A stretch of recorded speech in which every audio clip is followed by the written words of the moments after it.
దేవుని పరిశుద్ధ నామానికి మహిమ కలుగునుగాక. క్రీస్తు పరిచర్య అనే ఈ యూట్యూబ్ ఛానల్ నుండి అనుదినం దేవుని వాగ్దానాన్ని వింటున్నటువంటి క్రీస్తు పరిచర్య అనుచరులకును విశ్వాసులకును యావత్ ప్రపంచానికి మన ప్రభు అయిన యేసు క్రీస్తు నామం పేరట ఈ దినపు శుభాభివందనాలు తెలియజేస్తుంటున్నాను. ప్రియ దేవుని బిడలారా, మీరు నాకు అందజేసినటువంటి అన్ని రకముల ప్రార్థనా అవసరతల నిమిత్తమై నేను మానక తప్పక దేవుని దగ్గర ప్రార్థిస్తున్నాను. ప్రభు చిత్తాన్ని మీ జీవితంలో మీరు గుర్తెరిగి ఆయనకు అనుసారముగా నడుచులాగున, ఇదిగో ఆయనతో అంటుకట్టబడి జీవించులాగున మీ జీవితాలు, మీ బిడ్డల జీవితాలు, మీ కుటుంబాలు ఉన్నత స్థాయిలో ఉండలాగున ప్రభు సన్నిధిలో నేను ప్రార్థిస్తున్నాను. మీ అనుదిన ప్రార్థనలో వీరు మమ్మల్ని జ్ఞాపకం చేసుకుంటున్నారన్న విషయం కూడా నేను చాలామంది నాకు ఫోన్ చేసినప్పుడు, నాకు చెప్పినప్పుడు చాలా సంతోషిస్తున్నాను. దానికి దేవుని ఎంతగానో మహిమపరుస్తుంటున్నాను. ప్రియ దేవుని బిడ్డలారా, ప్రస్తుతం మనము ఎదుర్కొంటున్నటువంటి నానా రకమైన సమస్యలను బట్టి, అది ఏ రకమైనటువంటి సమస్య అయినా కావచ్చు, కానీ దేవుడు మనల్ని పట్టించుకోవటం లేదు అన్న ఒక ఆలోచనలో మనం ఎంత మాత్రమో ఉండకూడదని అనేక సందర్భాల్లో నేను మిమ్మల్ని హెచ్చరించాను. ఎందుకంటే యెహోవా తమకు దేవుడు కాగల జనులు ధన్యులని వాక్యం సెలవిస్తుంది. అటువంటి ధన్యత పొందుకున్న నీవు నేను ప్రస్తుతం కలుగుతున్నటువంటి నానా విధములైన శోధనలలో ప్రభువుని దుఃఖపరిచే వారముగా కాకుండా ప్రభువుని సంతోషపరిచే వారముగా మారాలని మిమ్మల్ని అందరినీ నేను బ్రతిమలాడుకుంటున్నాను. నేను ఎందు నిమిత్తమై ఈ మాటలు చెప్తున్నానంటే, విశ్వసించువాడు కలవరపడని బైబిల్లో ఉంది. మీలో విశ్వాసం ఉన్నట్లయితే దేవుడు మీ జీవితంలో కార్యము చేస్తాడు అన్న ఒక విశ్వాసం మీలో ఉన్నట్లయితే దేవుడు ఖచ్చితంగా మిమ్మల్ని అభివృద్ధి చేస్తాడు, మీ పరిస్థితులను మారుస్తాడన్న విశ్వాసం మీలో ఉంటే మీరు కలవరపడరు. విశ్వాసం సన్నగిల్లిపోతుంది అంటే ప్రార్థనా జీవితంలో మీరు ఎక్కడో దేవునితో అనుసంధానంగా లేరని అర్థం. ఒకప్పుడు మీరు దేవునికి ఇష్టలుగా బ్రతికి ఇప్పుడు దేవునికి దగ్గరగా లేని జీవితం జీవిస్తున్నట్లయితే ప్రభు పేరట ప్రభు దాసుడుగా నేను మిమ్మల్ని హెచ్చరిస్తున్న విషయం, మీరు జ్ఞాపకం చేసుకోవాల్సిన విషయం ఏంటి అని అంటే, ప్రార్థన లేని జీవితము పాడు గుహగా మారిపోతుంది.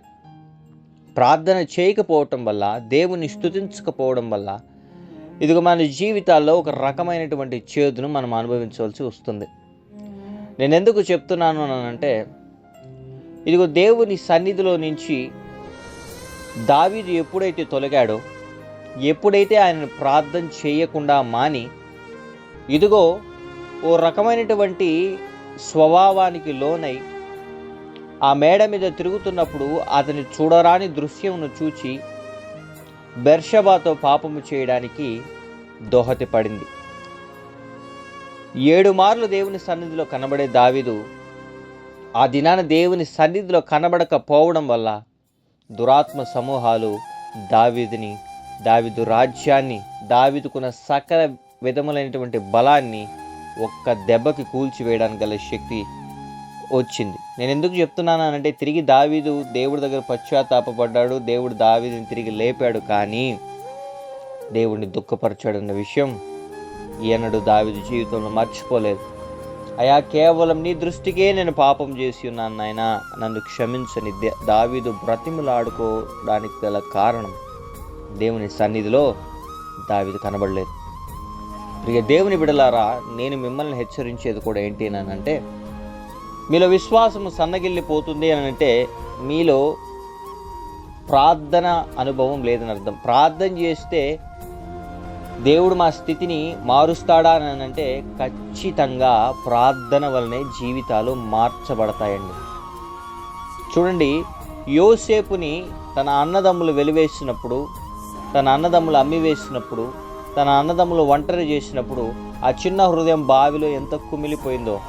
తండ్రి కోసం, అన్న కోసం, ఇదిగో ఆ చీకటి గుహలో ఆ చిన్న బిడ్డ హృదయం ఎంత నలిగిపోయిందో. 13 సంవత్సరములు యోసేపు శోధింపబడ్డాడు. నానా రకమైనటువంటి పరీక్షలు, నానా రకమైనటువంటి శోధనలు, నానా రకమైనటువంటి ఇబ్బందులు అన్నీ ఎదుర్కొన్నాడు. కానీ ఏ దినాన దేవుణ్ణి దుఃఖపరిచి మాట్లాడలేదు. ఇదిగో ఒకటే ఒక దృశ్యము, ఒకటే ఒక కళ చూపించాడండి యోసేపుకి. పనులన్నీ అన్న పనులన్నీ యోసేపు పనులకి సాష్టాంగ పడుతున్నట్లుగా చూపించాడు. కానీ మీరు జ్ఞాపకం చేసుకుంటే పనుల్ని చూపించాడు, కానీ ఇదిగో యావత్ దేశానికి తను రాజుగా మారతాడని, తన జీవితం అంత ఉన్నత స్థాయిలోకి ఉంటుందని అన్న పనులనే చూపించాడు. కానీ ఇదిగో చుట్టుపక్కల ఉన్న ప్రజలు కూడా, ఆహారం లేని వారికి ఎవరైతే ఉన్నారో, కరువులో ఎవరైతే ఉన్నారో వారందరినీ ఓదార్చేవాడుగా, సేద తీర్చేవాడుగా, ఆహారం ఇచ్చేవాడుగా మారుస్తాడని యోసేపు గ్రహించలేకపోయాడండి. దేవుడు మనం ఊహించిన దానికంటేను, మనం ఆలోచించిన దానికంటేను, మనం అనుకున్న దానికంటేను హెచ్చుగా మనల్ని హెచ్చించే దేవుడు. మన ఆలోచనలకు మించి ఉంటుందండి ఆయన కార్యాలన్నీ. మన జీవితంలో ఏదైతే లేమిగా మనకు కనిపిస్తుందో, ఏదైతే మనకు నష్టంగా కనిపిస్తుందో, ఏదైతే మనల్ని కృంగదీస్తుందో క్షణంలో మార్చగలడు నీ దేవుడు. కానీ దేవుడు నీలో విశ్వాసాన్ని పరీక్షిస్తాడు, నీలో ఓర్పును పరీక్షిస్తాడు.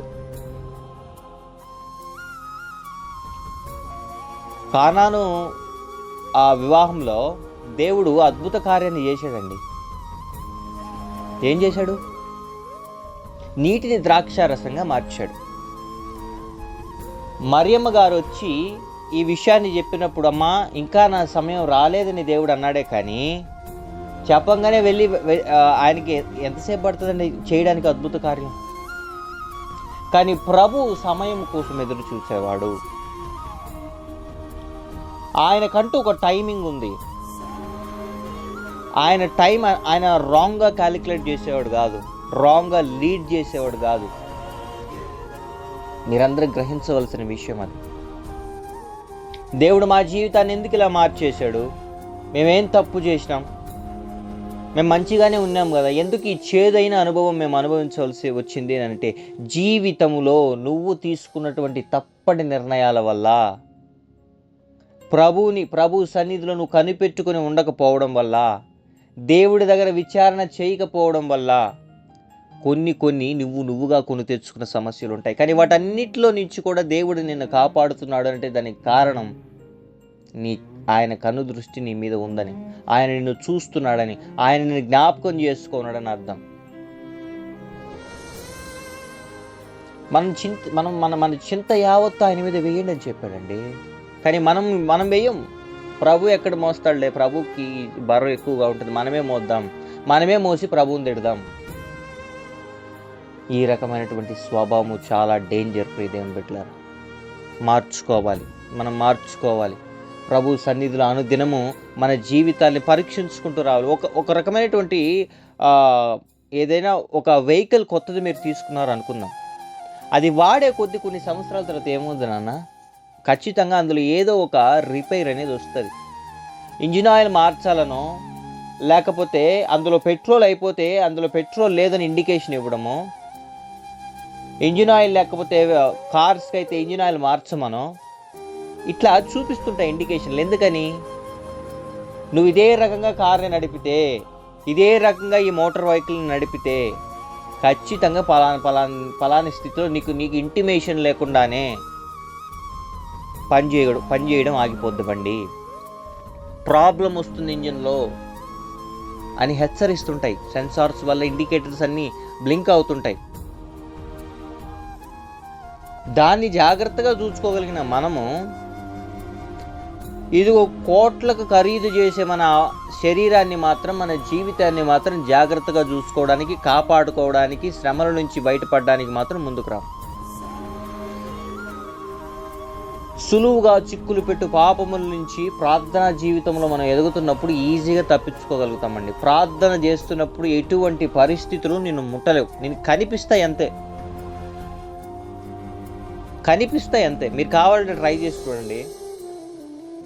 చేసి చూడండి. మీరు ఒక వారం పాటు ఎర్లీ మార్నింగ్ 3 to 5 o'clock మధ్యలో లేచి మీరు ప్రేయర్ చేయండి. నెక్స్ట్ వారంలో మీకు మెలకువ రాకపోయినా పర్లేదు, 4 o'clock ఎవరో వచ్చి మిమ్మల్ని తట్టినట్లు, ఆ టైంకి మిమ్మల్ని తట్టినట్లు మీరు లేచి వెళ్ళిపోతారు ప్రార్థనలకు అంతే. ఇది అలవాటు చేసుకునే కొద్ది ఏమవుతుంది అని అంటే, దురాత్మ సమూహాలు మీకు భయపడి దూరంగా వెళ్ళిపోవడం జరుగుతుంది. సకల విధములైనటువంటి మాంత్రిక చేతబడి చీకటి శక్తులు ఇదిగో సకల విధమైనటువంటి పరిస్థితులు, మిమ్మల్ని కృంగదీస్తున్న స్థితిగతులు మిమ్మల్ని నుంచి దూరంగా వెళ్ళిపోతాయి. ప్రార్థన మీ చుట్టూ ఒక కవచములాగా, కంచిలాగా మారిపోతుందండి. అది మీ జీవితాన్నే కాదు, మీ ఆత్మని కూడా సంరక్షిస్తుంది, పాపములో పడిపోకుండా కాపాడుతుంది, దేవునిలో ఎదగడానికి ఎంతగానో సహాయం చేస్తుంది, దోహదపడుతుంది. ప్రియ దేవుని బిడ్డలారా, నేను ఎందుకు ఈ మాటలు చెప్తున్నానంటే మీకు అందరికీ, మీరు సకల విధములైనటువంటి పరిస్థితుల నిమిత్తమై కృంగిపోతున్నారు. ఈ మధ్యకాలంలో నాకు చాలామంది ఫోన్లు చేసి ఏడుస్తున్నారండి వాళ్ళ పరిస్థితుల నిమిత్తమై.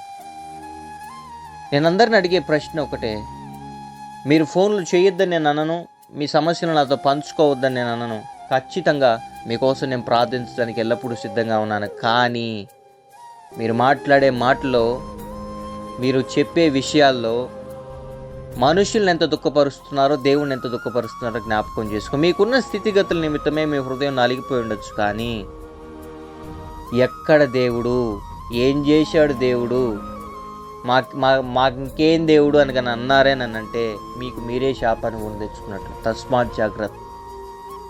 నేను ఎందుకు ఈ మాట చెప్తున్నానంటే, దేవుని నుంచి దూరపరిచే మాట కనుక వచ్చిందంటే నీ నోట్ల నుంచి, ఇక నిన్ను ఎవ్వరు కాపాడలేరు.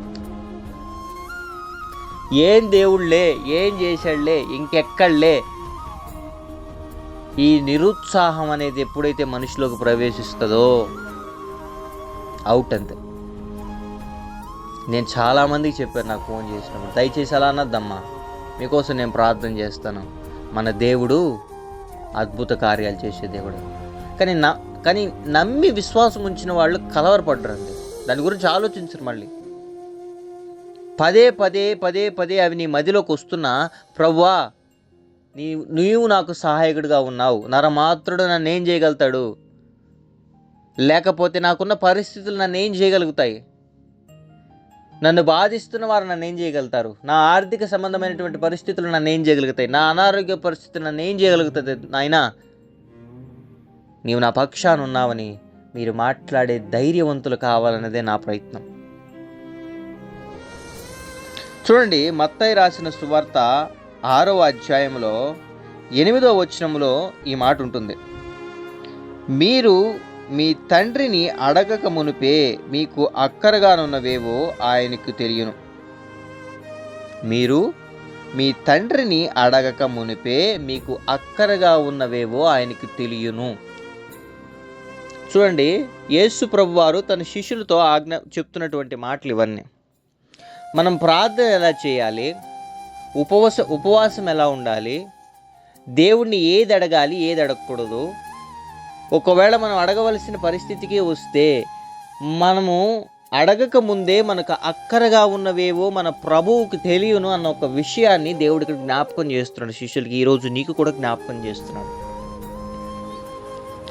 దేవుడు నా పరిస్థితిని చూడటం లేదు, నా అనారోగ్య స్థితిని దేవుడు జ్ఞాపకం చేసుకోవటం లేదు, నా కుటుంబ స్థితిని దేవుడు జ్ఞాపకం చేసుకోవట్లేదు, నా బిడ్డల వివాహం జరగనివ్వకుండా దురాత్మలు పనిచేస్తుంటే దేవుడు మా కుటుంబ జీవితంలో పని చేయట్లేదు, ఆయన కార్యాలు చేయట్లేదు అని ఎంత సేటు గింజుకోవడం కాదండి. మనం ఆలోచించాల్సిన విషయం ఏంటి అని అంటే, మనకి అక్కరగా ఉన్నవేవో ప్రభువుకి తెలియదు. ప్రభు సన్నిధిలో మనం ఒక రకమైనటువంటి ప్రార్థన విజ్ఞాపాన్ని పెట్టినప్పుడు ఖచ్చితంగా దానికి జవాబు వస్తుందన్న విశ్వాసాన్ని ముందు నీలో పరీక్షిస్తాడు, అది ఉందా లేదా అని. అది నీలో కనబడలేదంటే ఎంత జీవితాంతం ఇట్లనే కూర్చొని నువ్వు ఏడ్చి ఏడ్చి ఏడ్చి ఏడ్చి ఏం చేసినా నీ జీవితంలో కార్యం జరగదంతే. విశ్వాసం ఉంటే దాని విషయమై నువ్వు చెప్పిన ఆయన ఖచ్చితంగా కార్యం చేస్తాడన్న విషయాన్ని నువ్వు మర్చిపోకుండా మదిలో పెట్టుకొని ఇంకా ఆయన దగ్గరికి ఆ విన్నపాన్ని తీసుకుపోకుండా కొత్త తీసుకెళ్తావు. ఓసారి అన్నాడండి ఏలి, ఒకేసారి అన్నాడు అన్న దుఃఖక్రాంతుడై ప్రార్థిస్తున్నప్పుడు, అమ్మా నువ్వు సమాధానం గలదానివై వెళ్ళుము, ఇశ్రాయేలు కాపరితో నువ్వు చేసుకున్న మనవి ఆయనకి దయచేసి ఉన్నాడని. మళ్ళీ రాలేదు ఆమె. ఆ మాట ఏంది ఆమె విశ్వాసం ఉంచింది కాబట్టి గొప్ప గొప్ప వారిని అభిషేకించేటువంటి సమూయేలుని అన్నా గర్భం నుంచి దేవుడు బయటకు తీసుకొచ్చాడు. ఇది నా వాక్యం మీద విశ్వాసం ఉండాలి, దేవుని మీద విశ్వాసం ఉండాలి, ప్రార్థన యందు భయభక్తులు కలిగి ఉండాలి.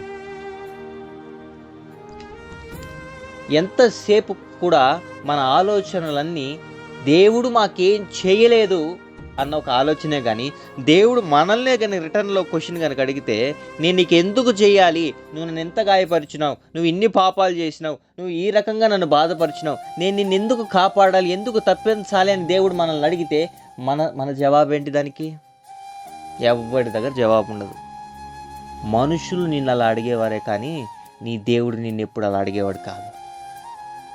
నీ దేవుడు నిన్ను ఎప్పుడు అలా అడిగేవాడు కాదు నాన్న. కానీ నేను హెచ్చరిస్తున్నాను మిమ్మల్ని అందరినీ, నేను మిమ్మల్ని హెచ్చరిస్తున్నాను. మీరు దేవుడు సన్నిధిలో గొప్పవారు కావాలని అంటే, ఉన్నత స్థాయిలోకి రావాలని అంటే, దీవింపబడాలి అని అంటే, ఆశీర్వదింపబడాలి అని అంటే, ప్రభువు మిమ్మల్ని మెచ్చుకునేవారుగా మీరు మారాలి అని అంటే, మీరు ప్రార్థనా జీవితంలోకి ముందుకు కొనసాగిపోవాలి.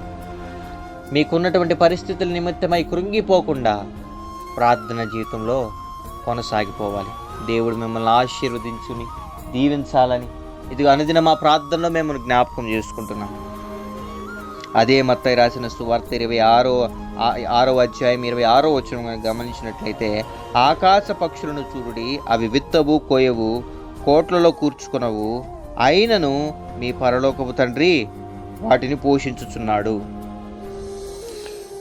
చూడండి, అవి ఆకాశ పక్షులు కోట్లలో కూర్చుకునవు. వాటికి ఎప్పుడే ఆహారం అప్పుడే ఇస్తాడండి దేవుడు. అవి వేటి గురించి చింతించవు. కానీ మన పరలోకపు తండ్రి వాటి నిమిత్తమై కూడా ఆహారాన్ని సిద్ధపరిచిన దేవుడు నిన్ను జ్ఞాపకం చేసుకోవడం మర్చిపోతాడా? నిన్ను దీవించడం, నిన్ను ఆశీర్వదించడం మర్చిపోతాడా? దేవుడు ఖచ్చితంగా నీ జీవితంలో అద్భుత కార్యాన్ని చేస్తాడు. కానీ నీలో ఉన్న విశ్వాసాన్ని పరీక్షిస్తున్నప్పుడు సన్నగిల్లిపోయి దేవుని దుఃఖపరిచే మాటలు మాట్లాడద్దు దయచేసి. మీరు ఎవరైనా ఉండొచ్చు, మీరు ఎంత పెద్ద డాక్టర్ అయినా ఉండొచ్చు, మీరు డాక్టరేట్ చేసి ఉండొచ్చు, మీరు గొప్ప స్థాయిలో వారిని ఉండొచ్చు, మీరు ఎవరైనా సరే దేవుడు హెచ్చరిక ఇచ్చినప్పుడు దాన్ని అంగీకరించకుండా మీ నోటికి వచ్చినటువంటి మాటలు మీరు మమ్మల్ని అనకపోయినా పర్లేదు, మీ మనసులో మీరు అనుకున్న చాలు.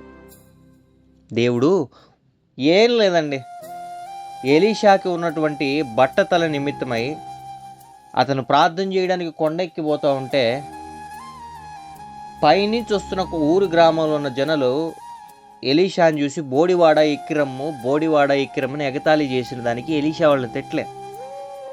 వెనక్కి తిరిగి వాళ్ళని చూసి మనసు నొచ్చుకున్నాడు అంతే. నొచ్చుకున్న దెబ్బకి ఆయన దైవదాసుడిని, దేవుని పేరట ఏర్పరచబడిన సేవకుని దుఃఖపరిచిన విధానానికి అడవిలో బిడ్డల్ని పోగొట్టుకున్న ఎలుగుబంట్లు రెండొచ్చి దాదాపుగా ఊర్లో ఉన్న సగాటికి సగం మందిని చీల్చి చెండాడేస్తాయి. నేను ఎందుకు చెప్తున్నానంటే ఈ మాట, మీరు చాలా భయభక్తులు కలిగి ఉండాలి దేవుని సేవకుల యొద్ద, దేవుని వాక్యం యొద్ద. మీరు మమ్మల్ని తిట్టుకున్న ప్రాబ్లం లేదండి.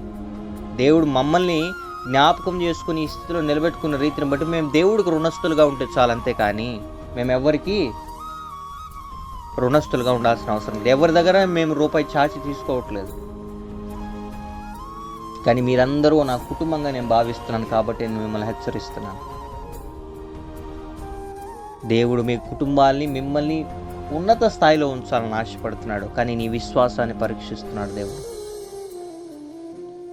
అబ్రహాము విశ్వాసులకి తండ్రిలా అయ్యాడు, ఊరికినే అయిపోలే.